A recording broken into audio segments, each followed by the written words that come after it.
3, 2, 1. Selamat mendengarkan. Oke guys, sebelum kita mulai ada baiknya dibantu like video ini dan apabila baru bergabung tekan tombol subscribe ya dan tekan tombol loncengnya, biar Mimin semangat ngupload videonya. Guru, saya tidak tahu bagaimana mengolah tubuh di luar Dharma. Saya tidak tahu apakah Anda.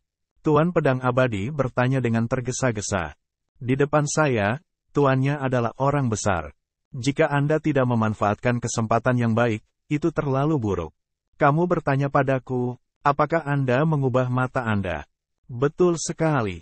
Pengrajin tertinggi memanggil Jianzhu yang lebih tua. Jangan katakan bahwa dia sudah menjadi orang yang paling berkuasa. Bahkan jika dia menjadi orang yang paling kuat di puncak, dia akan disebut sesepuh ketika dia melihat leluhur pedang. Di zaman kuno, leluhur pedang memiliki level yang sama dengan pengrajin. Saat itu, pengrajin tertinggi hanyalah bocah api. Tentu saja, yang terpenting adalah kontribusi paviliun pedang Tongtian bagi umat manusia. Dengan kekuatan Jianzhu, dia bertekad untuk lari saat itu. Dia takut tidak ada yang bisa menghentikannya. Tapi demi umat manusia, dia rela mati bersama iblis dan kegelapan.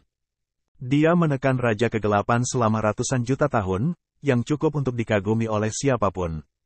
Ini, Master Pedang Abadi malu, Shizu, katanya biarkan aku mengerti. Oh, Guru Ilahi mengangguk, saya mengerti. Karena Guru Jianzhu tidak mengikuti jalan berada di luar hukum, dia tidak bisa mengajari Anda. Itu sebabnya Anda bertanya kepada saya.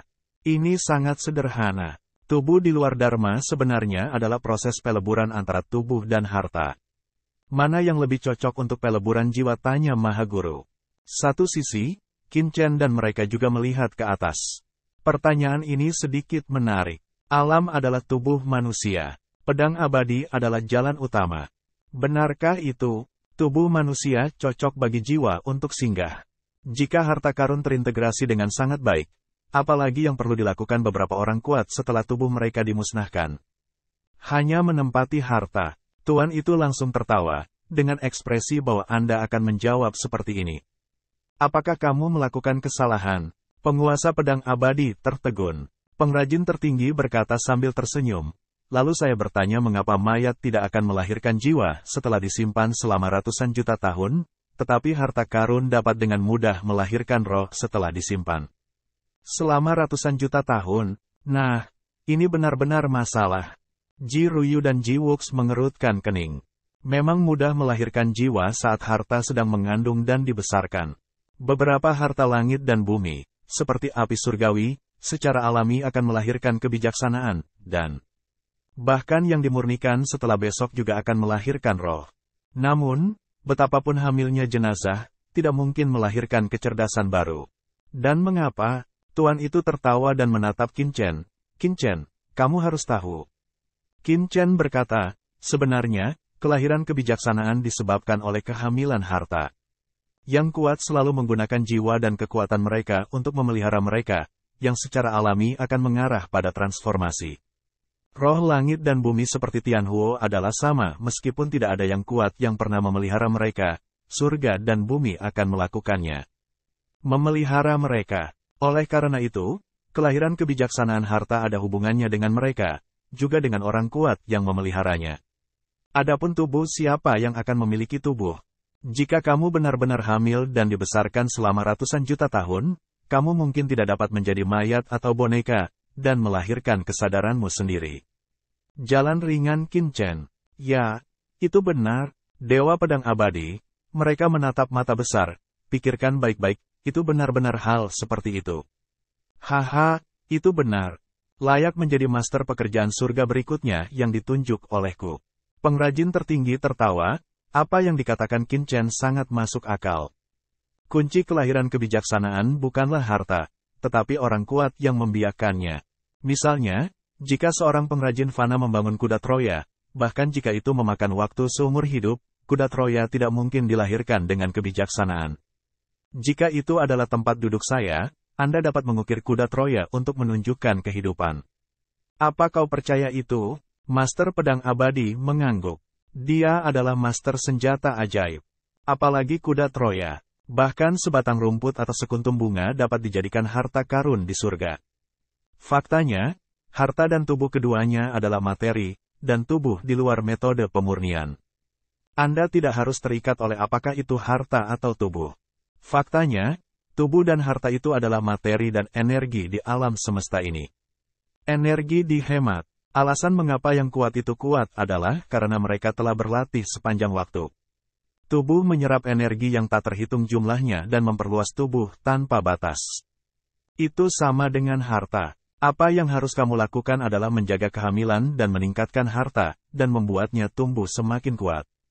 Dalam proses kehamilan, biarkan jiwa dan harta menyatu secara menyeluruh, sehingga harta itu adalah kamu, dan kamu adalah harta itu.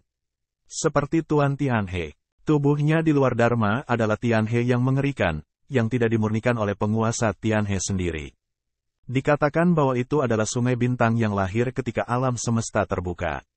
Itu tumbuh perlahan selama ratusan juta tahun, dan akhirnya disempurnakan olehnya menjadi tubuhnya sendiri, dan dia berlatih. Dan menjadi kekuatan sihir ini. Tianhe adalah dia, dan dia adalah Tianhe. Jika Tianhe tidak mati, dia tidak akan mati. Dan Tianhe itu mengandung energi alam semesta selama ratusan juta tahun, sehingga tidak mudah dihancurkan. Ini juga membuat penguasa Tianhe sangat sulit untuk dibunuh dan menjadi raksasa dalam ras manusia itu adalah sebuah karakter. Sebenarnya, bukan dirinya yang kuat, tapi sungai Tianhe.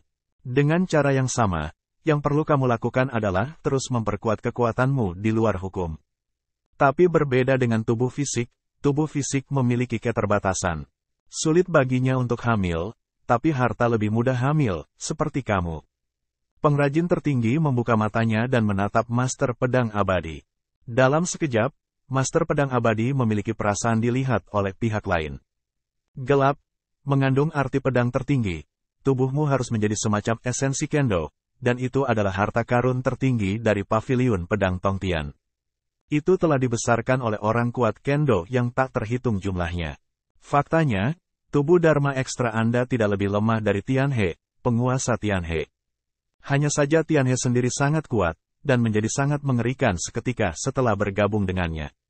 Dan Anda perlu secara bertahap menyempurnakan tubuh ekstra Dharma Anda untuk memainkan kekuatannya secara penuh. Saya telah mengatakan banyak tentang hal itu. Penguasa pedang abadi sedang mabuk. Meskipun dia tidak tahu bagaimana menggunakan pedang, dia menjelaskan beberapa teknik tentang tubuh di luar Dharma dari sudut pandang alat pemurnian. Bahkan Ji Wux dan Ji Ruyu mabuk. 10.000 cara tidak dapat dipisahkan dari nenek moyang mereka. Sebenarnya, ini juga merupakan cara untuk berlatih. Yah, aku juga harus pergi. Selanjutnya, Qin Chen, kemana kamu pergi? Tanya Mahaguru. Tuan, apakah Anda akan pergi? Wajah Qin Chen berubah. Haha, tentu saja. Dewan Umat Manusia. Bukankah leluhur selalu ingin aku pergi ke Dewan Umat Manusia? Pada saat yang sama, kursi ini telah menembus yang tertinggi, dan inilah saatnya untuk pergi ke Dewan Teran untuk menghormatinya. Sangat mudah bagi tuannya untuk berbicara. Dia tersenyum di sudut mulutnya. Tapi dia jatuh ke telinga Qin Chen, tapi wajahnya berubah. Tuan, Dewan Teran sangat berbahaya. Jika kamu pergi, kamu akan takut. Qin Chen Lian berkata bahwa dia tahu betul apa yang akan dihadapi Mahaguru ketika dia pergi ke Dewan Umat Manusia. Dia takut dia akan bertemu dengan penguasa tertinggi umat manusia lainnya. Kedatangan tim penegak hukum sebelumnya dan penguasa Tianhe sudah cukup untuk menjelaskan semuanya. Yah, itu Dewan Terans. Bukan masalah besar. Aku telah mengalahkan penguasa Tianhe. Pekerjaan ilahi adalah yang tertinggi untuk tersenyum. Jika dewa leluhur itu berani mempermalukanku, lihat bagaimana kursi ini mengajarinya. Qin Chen mengerutkan kening, dewa leluhur adalah. Oh, lupakan kamu tidak tahu. Zhu Shen adalah pemimpin Teran kita. Dia adalah salah satu kekuatan teratas yang memimpin Teran untuk melawan iblis di zaman kuno. Kali namun, seperti yang Anda lihat, Teran kami ditekan oleh setan di bawah kepemimpinannya, seperti kotoran anjing. Titik. Batuk. Kotoran anjing atau pujilah dia. Guru ilahi terkekeh. Kemudian, Mahaguru Xiaoyao memberi kami ruang bernapas. Karena reputasi Mahaguru Xiaoyao terlalu tinggi. yang juga menyebabkan ketidakpuasan dewa leluhur terhadap Maha Guru Xiaoyao sepanjang waktu. Ini bukan, harus siap untuk mengambil pisauku. Pada kenyataannya, ditujukan untuk dewa yang Maha Esa yang riang. Qin Chen. Dia merasa bahwa dewa tertinggi dari pekerjaan ilahi sedikit dibesar-besarkan. Dewa leluhur adalah seorang lelaki yang bisa menarik pergelangan tangan dengan lelaki tertinggi Xiaoyao. Tetapi dewa tertinggi dari karya ilahi bahkan tidak memperhatikan dewa leluhur. Berapa inflasinya? Kalau begitu aku akan pergi denganmu, kata Qin Chen dengan suara yang dalam. Qin Chen, Ji Ruyu beberapa orang tiba-tiba berubah warna. Berbahaya bagi pengrajin tertinggi untuk pergi. Bukankah lebih berbahaya bagi Qin Chen untuk pergi? Oh, apakah kamu yakin? Pengrajin tertinggi tertawa. Tentu saja. Qin Chen juga berkata sambil tersenyum. Saya juga ingin melihat tempat apa itu. Selain itu, saya sudah menjadi orang kuat di surga, jadi saya harus memenuhi syarat untuk pergi ke Dewan Manusia untuk melihatnya. Berkualitas, secara alami berkualitas. Jika kamu ingin pergi, kamu bisa pergi. Kalau begitu kita juga akan pergi. Ji Ruyu, Ji Wuks, dan Master Pedang Abadi berbicara bersama. Hanya kalian bertiga.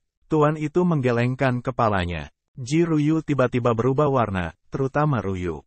Dia baru saja bertemu Qin Chen.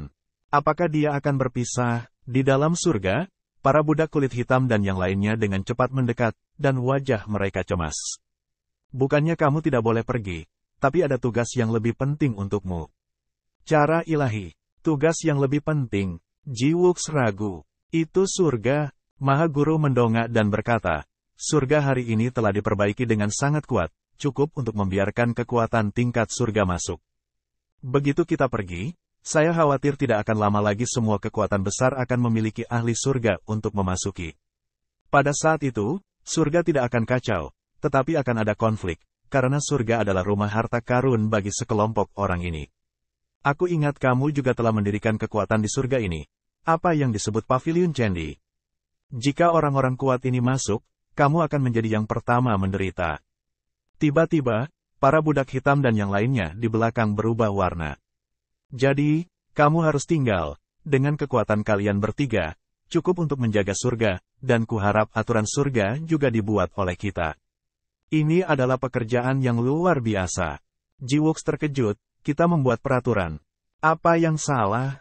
Katanya sambil tersenyum, surga dipulihkan oleh kita. Dari segi kekuatan, apakah Anda masih takut dengan orang kuat surgawi lainnya? Dan Master Pedang Abadimu, kan? Area terlarang Pavilion Pedang Tongtian pasti didambakan oleh kekuatan lain. Kalau tidak dijaga siapa yang menjaga? Mata Master Pedang Abadi tenggelam. Jika ada orang kuat yang berani membobol area terlarang Pavilion Pedang Tongtian, dia berani bekerja keras. Jadi, kamu harus tinggal. Tetapi, tidak ada, tapi, cara ilahi. Pada saat ini, Qin Chen berkata sambil tersenyum, pengrajin ahli, karena Anda membiarkan mereka tinggal untuk menjaga surga, Anda melihat bahwa mereka bahkan tidak memiliki harta karun. Apakah menurut Anda, pengrajin suci tidak bisa berkata apa-apa dan menatap Qin Chen? Anak laki-laki itu menggali dirinya sendiri lagi. Suara mendesing, suara mendesing, suara mendesing. Begitu tuannya mengangkat tangannya, 3 harta karun dengan bau yang menyengat terbang keluar dari rumah harta karun itu. Itu adalah 2 pedang tajam dan cambuk. Ketiga harta ini semuanya memancarkan bau yang tidak enak. Mereka semua adalah harta surga teratas. Ya, aku memberikan 3 harta ini untukmu. Dengan harta ini, kekuatanmu harus banyak ditingkatkan. Seolah-olah bulan telah memberinya 2 pedang, salah satunya adalah pedang tanpa pegangan. Cambuk panjang itu tidak bernyawa dan mengandung nafas kematian, yang mirip dengan kekuatan Ji Wuks. Tiba-tiba, Ji Wuks mendapatkan 3 buah harta karun Tianxun. Mereka semua bingung. Ini adalah harta surga teratas yang didambakan oleh beberapa kekuatan surga teratas. Apakah itu diberikan kepada mereka? Melihat ini, Qin Chen berkata sambil tersenyum kepada Maha Guru Kuil Sengong, Tuan Kuil Sengong, ada 3 dari mereka. Anda lihat, ada banyak orang terhormat di Pavilion Candi. Mereka juga memberikan banyak kontribusi untuk pemulihan surga, dan banyak dari mereka adalah orang-orang terhormat. Sebagai Master Kuil Sengong, apakah Anda memerlukan hadiah pertemuan? Qin Chen melihat kekacauan, racun, dan lainnya tidak jauh. Kamu laki-laki, tidak ada lagi kata-kata. Tuan Kuil Sengong, Anda melihat bahwa Anda juga kuat di tingkat tertinggi. Harta karun biasa dari yang tertinggi itu tidak bekerja untuk Anda. Mengapa Anda begitu pelit? Kata Qin Chen sambil tersenyum. Pengrajin tertinggi tidak ingin berbicara omong kosong. Dia mengangkat tangannya. Rumah harta karun, sepotong harta karun beterbangan, seperti sungai panjang, masing-masing ke tangan budak dan lainnya. Mendesis. Mereka merasakan harta karun di tangan mereka dan menghirup udara. Itu terlalu kuat. Tapi Qin Chen mengerutkan kening. Tuan Kuil Sengong, Anda adalah penguasa pekerjaan surga. Apakah menurut Anda itu agak terlalu buruk? Semua harta yang diberikan hanyalah harta bumi. Tidak ada satupun dari harta surga. Pergilah. Pengrajin tertinggi langsung memarahi. Jika Anda ingin memberikannya kepada diri sendiri, itu benar-benar tidak ada salahnya menghabiskan barang orang lain, bukan? Hei, bagaimana bisa? Qin Chen melihat bahwa Maha Guru tidak mengeluarkannya. Dia berkata sambil tersenyum, "Terima kasih, Tuan Kuil. Terima kasih, Master Kuil Sengong." Mereka semua bersemangat. "Ayo, jangan lakukan itu. Ayo pergi." Dewa tertinggi Qin. "Tuan, tolong tunggu sebentar." Qin Chen datang ke Ruyu dan memegang tangannya dalam sekejap. Ruyu khawatir. "Jangan khawatir. Aku akan baik-baik saja." "Siapa itu?" "Lao Yin lebih dari satu. Jika dia berani pergi, dia akan baik-baik saja. Tapi kamu di sini, aku tidak nyaman." Qin Chen mengangkat tangannya, lampu darah tiba-tiba muncul, berubah menjadi gelang darah dan jatuh di tangan Ji Ruyu. "Orang suci sungai darah, kamu tinggal di surga untuk melindungi mereka seperti bulan. Aku akan membawamu kembali," kata Qin Chen dengan suara yang dalam. "Baik tuanku." Orang suci sungai darah berubah menjadi gelang darah dengan hormat berkata. Dengan orang suci sungai darah di sini, Qin Chen lebih lega. Di surga, yang tertinggi tidak bisa masuk, apalagi yang tertinggi, bahkan setengah langkah dari yang tertinggi pun tidak bisa masuk. Orang suci sungai darah dapat bertahan hidup di surga hanya karena dia belum pulih sepenuhnya dan tubuhnya tidak lengkap. Kecuali yang tertinggi dan berkuasa mau meledakkan tubuh mereka dan masuk ke kondisi jiwa, mereka bisa terancam oleh bulan. Kalau tidak, Qin Chen tidak akan khawatir jika orang suci sungai darah ada di sini selama beberapa hari lagi. "Hati-hati, debu." Ji Ruyu memeluk Qin Chen, air mata jatuh, tiba-tiba mencium Qin Chen. Merasakan cinta yang kuat pada Ruyu, Qin Chen juga mencium Ji Ruyu. Ledakan, nafas keduanya pecah dan menyatu, membentuk gambaran yang berasal dari kekacauan. Mendesis. Di kejauhan, banyak orang kuat hanya menghirup udara dingin dan saling berciuman. Apakah itu terlalu banyak? Bahkan pengrajin tertinggi menunjukkan sedikit keheranan, resonansi jiwa. Jiwa kedua orang ini sangat cocok.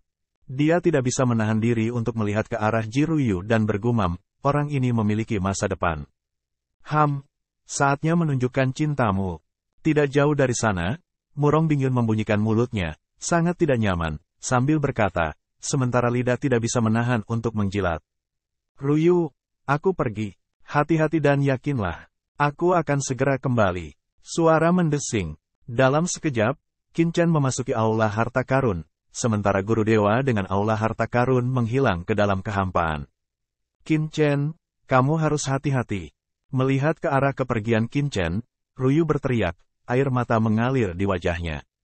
Dewan Teran adalah tempat tertinggi dari aliansi Teran. Jika mereka pergi ke sana, bahkan jika mereka memiliki pengrajin tertinggi, mereka pasti akan menghadapi serangan itu. "Ibu, jangan khawatir. Ibu yakin ibu akan baik-baik saja." Nenek moyang Blood River melirik mulutnya. "Pergi-pergi." Di kejauhan, banyak dewa dari kekuatan besar terkejut melihat Qin Chen dan guru dewa langsung pergi. Sebelum masalah di surga diselesaikan, guru ilahi pergi. Apakah Anda tidak takut bahwa mereka akan masuk surga? Benarkah sebelumnya, pengrajin tertinggi hanya mencegah mereka memasuki surga, yang menyebabkan kehancuran surga, dan banyak orang kuat saling memandang dengan fanatisme di mata mereka? Hahaha, karena Maha Guru telah pergi, ayo pergi. Ayo pergi ke surga dan melihat-lihat. Selama bertahun-tahun, surga belum bisa masuk. Titik.